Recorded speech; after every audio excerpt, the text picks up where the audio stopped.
Hi, magandang araw everyone. Alam mo ba, kapag may nawala sa'yo, ito ang susunod na mangyayari. Una, gusto ni God na ma-realize mo, na ma-appreciate mo lahat ng bagay na meron ka. Pangalawa, doon mo matutunan na kailangan mo pala i-value yung meron ka kapag nawala na.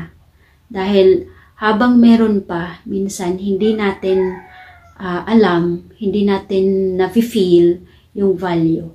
Pero once na pag mawala na yung isang bagay, doon na natin ma-realize na ganun pala kahalaga.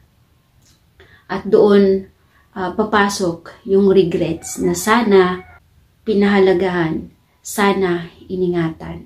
At pangatlo, doon ka na matututo na kailangan mo nang maging grateful, kailangan mo nang maging thankful, kailangan mo nang ingatan yung mga bagay na meron ka, maliit o malaki, o kahit mga tao man yan na nagpapahalaga sa iyo, ay kailangan mo rin pahalagahan.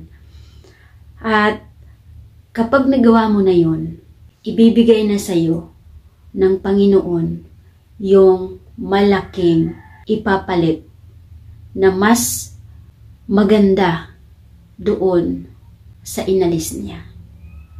Kapag may inalis, ibig sabihin ay preparation lang yun na kailangan alisin yung hindi mo na kailangan para magkaroon ng space, para ihanda yung space doon sa darating na mas malaki pa doon sa nawala sa iyo. Kaya, huwag kang masaktan kapag merong nawala sa iyo. Lahat ng bagay na meron ka, tao man o bagay, dapat pahalagahan. Hindi pwedeng isipin na walang value. Lahat merong value, pero in different purpose. Kung nagustuhan mo ang video na to, please share and see you again.